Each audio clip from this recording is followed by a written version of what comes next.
like when you see Metallica fighting, Yeah, like they don't talk to each other. It's like, guys, you're doing something that people wish they could do. Why can't you just? well, No, they it's do. too They much. get it together when you It's, can tell when those guys start jamming, the magic comes back. yeah, When it they does, but when they get into it, like all the bullshit that goes around it. But when you see Halford, I mean not Halford, what's his name? Fucking Lars. well, Lars and the Hetfield. When Hetfield and Lars are jamming and they're in a groove, man, you see it, man. That magic is there, man. Those guys are fucking, they like his picking technique, how, Hetfield, James Hetfield, his picking technique. I've watched very closely, man. It is fucking amazing. His right hand, like the speed of his right hand and the precision is just amazing, man. So Imagine if they if Mustaine if they stuck together. Could you imagine? yeah, they Like, would have been. I wonder if they would allow him to use like. He played with them again. They played No, Yankee I Stadium. know, but like, I wonder if they would allowed him to bring in his songs, or those songs that he wrote were out of anger, right? So maybe those songs wouldn't have, Peace Sells. You know what I meant to tell you too, because I know you're a big Metallica guy. I met Florentine at a show, at a comedy show about 3 months ago, and we were talking about rock and roll, and we were talking about we have a mutual friend together that he knows now, and we were talking about him, and he told me that uh, Metallica came from San Francisco in a U-Haul, and they was staying close to his house, and they signed with a band in Jersey, a label in Jersey, a Metal Madness, I don't know, some Italian goomba guy, and they signed a contract with this guy, and they played all around New Jersey, and Florentine used to drive him around.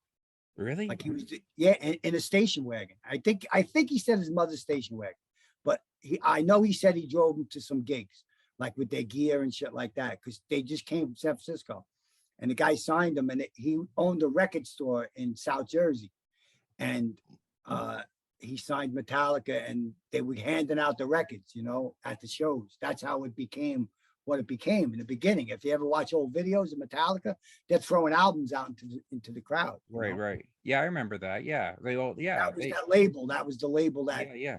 Jersey. That's Then really when cool. yeah. So, all right, for Judas Priest, yes. How about for Aerosmith? Should they continue?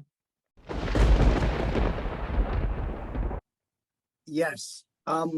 He is again, it's probably going to be the same. It's going to sound the same as everybody else. But here's what I'd like to see.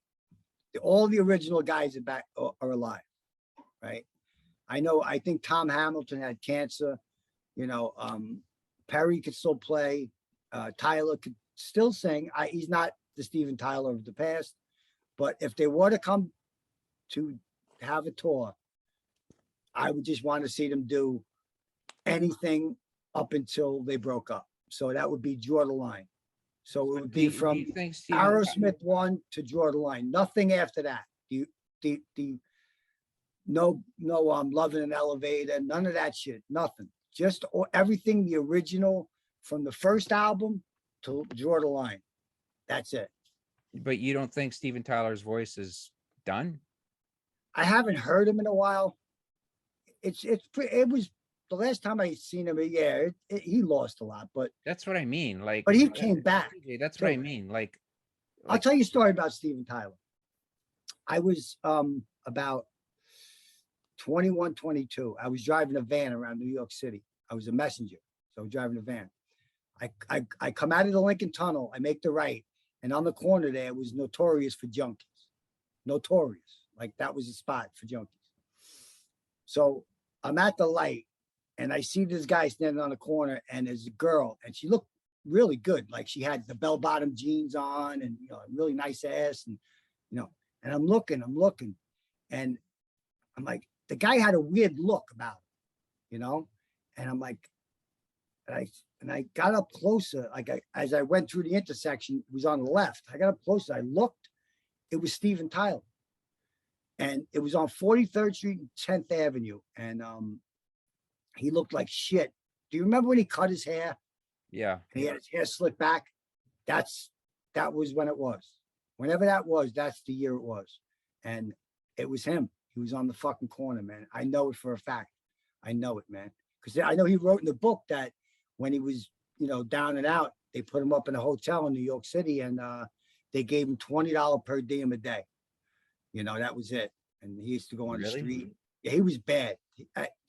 If you read the books on them, it's amazing how him and Perry are alive. They were the Toxic Twins. That was their nicknames, Toxic Twins.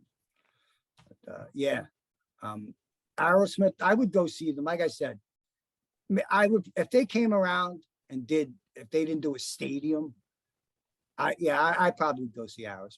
Yeah, it don't matter. Even if they were to do any of the the newest stuff over the last 30 years, whatever. But the original stuff like Rocks and Toys in the Attic are fucking masterpieces, man. Masterpieces, them two albums. And Draw the Line's good. The first album's good, but for me, the two albums is Rocks and Toys in the Attics are my favorite. Yeah. So you're saying Yes. Aerosmith? Yes. I think they can make another run at it, but I haven't seen them or heard anything about them in a while. Have you? No, I haven't. Yeah, so I don't know where they're at. They could, every once in a while you see a picture of Tyler on the beach and he don't look too fucking good. Yeah, I know. And he's got tits. I know. But he's Steven Tyler. Yeah, I saw him. It was really cool. I saw him do something really cool a couple of years ago where there was a busker on the road playing Aerosmith, and he didn't know that Steven Tyler was in line. Like they were in line for something, and Steven Tyler walked up to him and just started singing with the guy. And it was one of those moments that you're this is really cool. Steven Tyler, I like that. I thought that was cool. He didn't have to do that, but he didn't upstage the guy. He was trying to sing with him. Right. And I thought that's a good guy. Yeah. That was classy. So I really like Steven Tyler. I think he's so do I. I always liked him, man. He was I heard him say in an interview one time, here's what he was a pretty good interview. Like David Lee Roth, we talked about, like Dave was always flamboyant, but Tyler, when they interviewed Tyler, he was like kind of a jokester too. Like he would kid around and shit like that. And he talked about the album Rocks, and he holds it up and he goes, "This is Rocks." And he goes, "You know why we named it Rocks?" And the interviewer goes, "Why?" He goes, "Because that's what it does." And it's true, man. That album is fucking great, man. It's so true. So yeah. He's a great but see, the thing is, I don't know. I think when you make $1 million a night, yeah. I think when you're making but they were broke, man. They were fucking on the balls of their ass. Yeah, well, they were, yeah, I guess. But and then they made it back again, but they did it twice. Yeah, well, here's another one with Aerosmith. He said in the interview, I remember too, he said that they were the poor man's Rolling Stones. Aerosmith. I never thought that. Right, but he said it. This is what Tyler said. And then Tyler said, because he's a wise ass, Tyler, he goes, and Cinderella is a poor man's Aerosmith. Right? Because that guy Tom Kiefer from Cinderella. Yeah. And I like them too, Cinderella from the hair band. I like Cinderella, like Shake Me, and they got some good songs, man. But he goes, yeah, and Cinderella's a poor man's Aerosmith. Yeah, I love a guy that's funny. Yeah. All right, so yeah, they can continue. What about AC/DC? AC/DC? Yeah. AC/DC, right? Go ahead. Okay, so when they lost Bon Scott, I love Bon Scott to this day. I thought he was incredible He was such a loving, he could sing, nice guy, had that voice. When he passed, I thought they were done. Okay. And then when they brought in Brian Johnson, I thought, wow, this is Yeah, awesome. they got super lucky. They did. They really did. But then when Johnson started having problems, they brought in Axl Rose. Axl Rose, and to Yeah, me, they just you're that wasn't talking. ACDC. That was horrible. No, no, it was just. Uh, Angus is like a mini Gene Simmons. You know, they've put out so many box sets and shit. They're not as bad as Kiss, but they get the merchandising is crazy too, man. But you can't blame them, man. It's like, are you going to leave money on the table? You know what I mean? Or are you going to make as much as you Yeah, can? but do you want your legacy? I mean, do you want people to For go? guys like us, yes. No, I don't want. I don't want Yeah, it to be like that. for But me, he don't care. for me, I'd be like Robert Plant going, "It's done." Like I don't. We don't need. I agree with that. I don't need another. I can't sing these songs, and it's done. I'm a totally different singer than what you want. I appreciate you guys wanting me, but it sounds terrible. People, I don't even sound, it's not gonna sound anything like you see him walking out there and he's like, fuck, he's not even in shape. You know what I mean? It's like, well, welcome to the jungle. We got tons of food, you know? They were no. I seen him. I seen him. In 2018, they played Giant Stadium, and then like 6 months later, they played the Garden. They were great. They were fucking great. They were like you said. You know, Axl was a little chubby and whatever it was, but they were great. I But love. would you consider them if nobody told you, if nobody said this is ACDC, would you go, this is ACDC? No, no, no. That's Listen, what I mean, though. when That's it what when I it comes mean. to ACDC, that was my band. That was the band that, you know, I fell in love with. I started off with Kiss, and then, you know, but when I heard them, what happened was there was a kid that lived in a different town, and he came over with Power Age, the album Power Age. Yeah. Okay, that's got Sin City, Riff Raff, all that stuff on it, and I heard it, and I was like, "What the fuck?" And then 6 months later, Ted Nugent's coming to Madison Square Garden. Guess who's warming up? AC/DC. So in 1978, with Bon Scott, AC/DC opened up for Ted Nugent, and I was there. And I remember.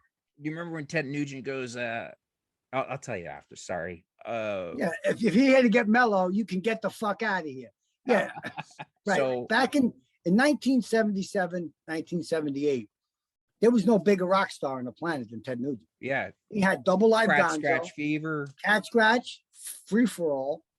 That was Free for All, Cat Scratch, and then he had Double Live Gonzo, and then after that he went with Wango Tango, and he was all, you know. But he got out of control after that. But he still. I seen him about 5 years ago. I mean, effortlessly plays the guitar, like these riffs that he plays. You know what it is? Like he does it. It's not even, you know, But it's amazing. Takes care amazing. of himself. He eats properly. He's a hunter, man. He shoots anything that fucking, like, he, you know, he's a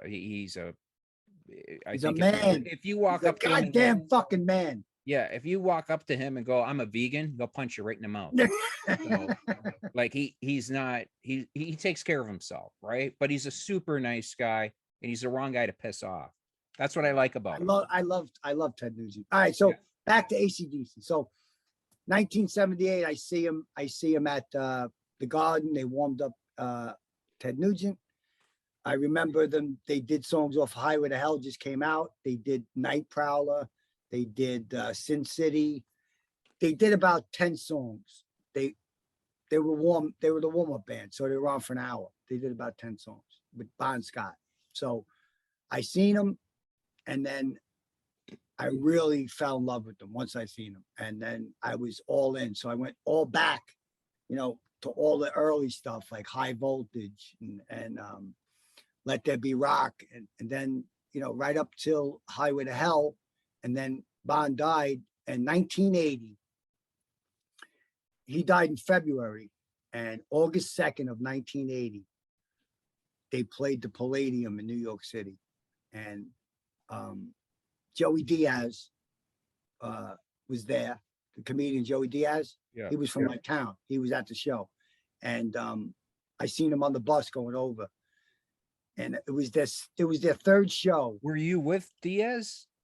I wasn't with him. I didn't go with him, but we used to take a bus, and when the bus would go, it would make stops and pick up kids from downtown, and then we'd go into the city. The bus would Was take. he skinny back then, or was he always fat? He was in good shape. Skinny, right? He was a basketball player. Wow. Yeah, he was in good shape at the time. So he was on the bus, and then we walked from the Port Authority to 14th Street to the Palladium, which was like I said, a 5,000 seater. It was, you had the orchestra, then you had a balcony, then you had an upper balcony. Great place to see a show. And Def Leppard was the opening act. Like I told you, not one of them were over 19. I think the oldest one in the band was 19 at the time. And AC/DC, it was their third show without Bon Scott. They did one in England. I think they did Philly, and then the third show was the Palladium, New York City. You can look it up. It's on the internet. Right. I was there. It was about 100 degrees out. It was August 2nd, 1980. And we were drenched. Our jeans, when we walked out, you could squeeze your jeans and you'd see the sweat come out of them. And Angus, at the end of the show, he just like laid on the side of the stage. And the next day in the New York newspaper, they had a picture of him with a gas mask on, oxygen mask on his face. It was in I think the Daily News. Yeah, it said Rockstar collapses on stage. TJ, I knew a guy that saw them when you were talking about. He said, and I've seen them too. When they perform, they go balls out, man. Oh, this show was out. Like I said, I was just in the audience and I was dripping with sweat. Usually he waits 2 or 3 songs before he does the strip act. Takes all. Then he goes down to the shorts. He was in his shorts like they opened up at Hell's Bells. After that, he just ripped all his clothes off, and he was just. It was, and this place was small. I was in 16th row, and he was right in front of me. It was fucking amazing. It was till this day. The people that I know that were there, every time I see them, we talk about it. Yeah, that's really. I see the people that I knew that were there. See, that's a beautiful memory. That's like that's a memory. My dick gets hard, Vito. Yeah, it gets hard. No, I could imagine. If the wind blows, my dick gets hard. If Halford was around, I mean, he'd help me out. I love Rob. I don't care. I don't get, dude. I told you, Rob Halford got a pass in 1986 when we found out he was gay. We heard he's a fag, and we're like, yeah. So the music's that fucking good. Me too. I got into an argument with a guy. He goes, he's gay, right? He goes, back then you used to say fag, right? So he goes, he's a fag, and I was gonna fight him. I go, what the fuck are you talking about? He's like, why would you say that? And we started getting into an argument. It was pretty obvious, though. And I know, but I didn't want to believe it. You know what I mean? He's the leather chaps. He had the vet. He looked like Jim Stansel, man. Yeah, I know. He did. When the guy said he's gay, it was the 80s, and I was just like, no, he's not. And they go, yes, he is. And we got into an argument. I didn't put up an argument. I put it together pretty quick. But then after my neighbor in front of me, he was a Judas Priest fan, and he was black. He's black. He's the guy that said, let's go watch Blazing Saddles. And I go, and he was 3 years older than me. And I go, his name was Mike. I go, Mike, I can't, he's like, don't worry, let's go. And when I saw Blazing Saddles with him, I was like this, and he's laughing his ass off going, this is the funniest. Again, we were pretty high. All right. But he was laughing he goes, this is the funniest movie of all time. So anyways, he goes to me, because he knows we went to the same school, and he knows I got into a fight with a guy, and he goes, he's gay, right? And I was like, Mike, what do you like? I thought he was like starting with me again. And he goes, no, like if you put it all together, he goes, really look at it. He goes, he's gay, and it shouldn't matter if you like him or not. And I said, Like it just dawned on me. I go, yeah, I don't give a shit. Like he still got a beautiful voice, and I still love the band. Oh, listen, I didn't go that far with the beautiful voice and everything. He has a All we beautiful. said, Rob we heard has his a guy. voice, dude. He's got a voice. All right, you're at the concert. If you hear him, all right, you feel it in your chest. Okay, that's how strong his And your voice. ass. And your well, if you get the backstage pass, back, but I think I'd go with Tipton. I mean, He was cute. yeah, he was with his little leather outfit. They were all right. So, anyways, all right. but you know what I mean. He had an awesome voice, and when I'm talking about with AC/DC, when they brought in Brian Johnson, they of course they won the lottery, okay, right? Because when they said Bon Scott died. Let me ask you a question. Do you think Bon Scott wrote that album? Besides, like Back in Black, do you think he wrote the lyrics to that album? I honestly don't know. I think he did. Because if you listen, have a drink on me. Have a drink on me. Yes, but wouldn't they have given him credit? I mean, why wouldn't Angus give him I think credit? they did. They paid the family, but they didn't. They gave it to Brian Johnson they gave him the credit. Right. They didn't. You he didn't get the money for it. That's what I heard. I can't because I thought the same thing. It makes sense. Yes, but I don't think. But Angus, I think Angus loved the guy so much. The way he talks about him. But the lyrics never got any better from that album on. Even Brian Johnson talks highly about Bon Scott. And I think Johnson in an interview would say, listen, I never wrote that song. The lads did. Or he said that's Bon Scott's song. Because I think that AC/DC was at that time, they just said, listen, this is the way it's going to be. Here's the songs we had with Bon. Now, I'm not saying every song. I think Back in Black, that's a direct tribute to Bon, Back in Black, so maybe not that song, but I think like Have a Drink on Me. Yeah, Have a Drink on Me. And I know what you're saying. What We Do for Money, Honey, Hell's Bells, that's all Bon Scott. That's Bon Scott. I'm sorry. But to me, I would think you're not going to change my mind, Vito. Stop with your fucking dumb arguments. No, it's a great argument because what would happen is this. I think years later, in an interview, the guy like Angus and Johnson would say, by the way, 35 years ago, we gave the credit, that song was originally from Bon. That's my theory. Okay. Yeah, I get what you're saying, but because they're probably because just let it be. I know, but they are. Bon's family got the money. Yeah, but they're a class act. They got tons of money. And I would think they would. I totally believe that if Bon Scott were to write anything, they would say that was his, and we changed a little bit of the lyrics, but that was originally his genesis. That's what I think. Here's the thing: what you don't understand. Bon died in February of 1980. I remember. Back on the road, August 2nd. Yes, I remember. That album, how the fuck those songs had to be written? Dude, I don't know. I don't know either, but you got to remember it with the time. Okay. It was 19. No way Brian Johnson walks into that band and writes those songs off the fucking. I don't know, man. It could have been magic because the first time they saw Brian Johnson, he was having a seizure and they thought this guy on stage is amazing. Meanwhile, he was having a fucking seizure. Yeah. So I mean, sometimes lightning hits twice or maybe 3 times. But he went into the studio and they were like, we got to pump out something. We got that fucking album sold 16 million, dude. I love that album. I love that album back then, 16 million. Yeah.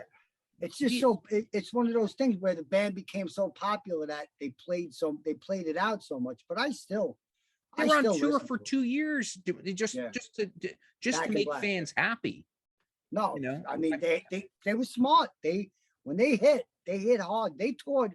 Then they came out with For Those About to Rock tour. Yeah. Then they came out with Flick of the Switch. Flick of the Switch. Besides Back in Black, that's my favorite album with Brian Johnson, Flick of the Switch. And then there's Fly on the Wall, and then on from there. But every once in a while, they'd put out a really good single. There was 2 of them I remember. Remember Who Made Who? Yeah, I like that tune. Yeah, and then you got Heat Seeker. Back to All right, so AC/DC. ACDC should they call it quits or continue? Yes, call it quits. Call it Okay. quits. I mean, So they're Malcolm is gone. His brother's gone. Brian Yeah. Johnson's shot. Angus is old. It's a parody of it, Yeah. what it was. It's done. And you know, listen, man, I seen them at least 30 times. ACDC. Right. Once with Bon Scott, everything else with Brian Johnson. I didn't see him with Axl Rose. But in 1980, my buddy, he started painting denim jackets, right? Right. Hand painted acrylic denim jackets. He did the first one he did. I'm going to show you right now in 1980, and it's been to over 30 shows on my back. And then I gave it to my nephews. They went to shows, and it came back full circle. And I gave it to my sons, and they've seen it in this jacket. Both of my sons have worn this jacket that I got in 1980. Where is it? Here it is. Hand painted. Oh wow, that's fantastic. Hand painted. That's fantastic. The artist name is Diego Lozano. He was, well, his birth certificate was questionable. He's Colombian. Right. Well, they're all questionable. Yeah. Yeah, right. But dude, the kid, I'll send you pictures, man. It was amazing. In the New York area, you would see it. Like we would go to concerts and you would see jackets painted. His was the best. Right. And this, I guess I could never get in touch with any of these people, but anybody who was at shows in New York City back in the 80s and stuff would recognize those jackets, man. Because they took pictures. Like guys, I was afraid that somebody was just going to punch me in the face and take it. Really? Know? Yeah, because they would say, "Oh, let me get a picture with the jacket." But back then they had the Kodaks, you know, disposable cameras. So like, people, they're probably buried somewhere. I don't know, who the fuck knows. But yeah, I mean, that guy was amazing, and I still talk to him to this day. He was in my wedding. He's one of my best friends, man. Does he still do art?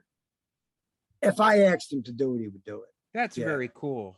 So, all right.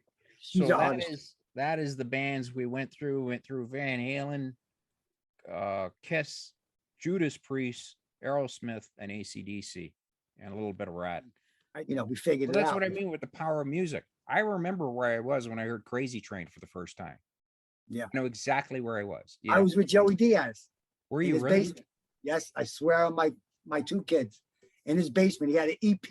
It had Crazy Train and Mr. Crowley on it. I remember trying to buy that Blizzard of Oz album, and my mother was like, "No," and I was like, "Oh," I was like, because I wanted it. You had the cross on the cover, right? Yeah, I had a cross and everything. And she's like, "Are you insane?" She's like, "No way, you're not buying that. No way." And I was like, "Now you had to have it, right?" No, what happened was she goes, "Pick anything else." I ended up picking up the Police, which was okay. But then I went back by myself, and I had to hide it because we used to have a priest. They used to bless the house once a year. And I hid the album, but in the bunk beds, the bunk beds, I used to have, my brother would sleep on top. I had the bottom. And at the bottom, I had all like naked women and I had like Swank and like whatever, Seika. I had all that under there. I was like, it was like my happy place, right? So you're gonna tell me that the guy came in and blessed your bed and he's seen all your porn? Well, yeah, he thought I was. he thought TJ. He thought I was possessed. He told my mother he went and blessed the house, and I was like, all right, he's in my room and he's blessing it. And then for some reason, I'm like, what is this priest doing? And he looks underneath my bed and he sees like vaginas and like everything. Let me ask you a question. Did he have a robe on? Pardon? Did he have his robe on? He put a thing on, like a Let me ask you, was he pitching a tent? Because no, he was going. Probably wanted to climb in bed with you, bro. He was going. I know. I was a good looking altar boy. That's what that's what pissed me off. I was You were like, cute when you were young. I guys see were pictures of you. getting You were a good looking molested, kid. and I remember going back to my Very molestable. I Very remember, yeah, I'm highly molestable back then. So I go back to my priest, and I was just like, what? Like, you never even touched me? Like, what? You know, what was the deal? So, you were jealous, right? I was like, what is it? Well, like, I'm not blonde. What is it? Like, blonde, blue eyes? What is it? So he, all of a sudden, he started like yelling in Latin. And I was like, what is going on? And my mother, like, he tells my mother, look under the bed. And I go, all right, I'm going to get a beating. She looks underneath the bed. She sees what's going on. She grabs me. He starts freaking out on me. And then they have a meeting about me and about, you know, you know, for a boy to have this much pornography under his bed, he must be possessed. And I'm sitting there going, I'm just horny. I'm not possessed. You know, like I just, you know, they're nudes. So anyways, my mother ripped them all down, got all of them. I was like, I had a tear in my eye. And she found the Blizzard of Oz thing too. She's like, that's gone too. And I'm like, this sucks. This royally sucks. So anyways, yeah, that wasn't good. And so, yeah, whatever. That was a shit day. So anyways, folks, hope you enjoy it. Please like, subscribe, and tell us what bands you would like us to talk about that should call it quits or continue or whatever. All right. So be good, be kind to each other. Hey, TJ, thank you so much. I love you so welcome, much. bro. I love you, man. Have a great weekend and be good. All right. Ciao.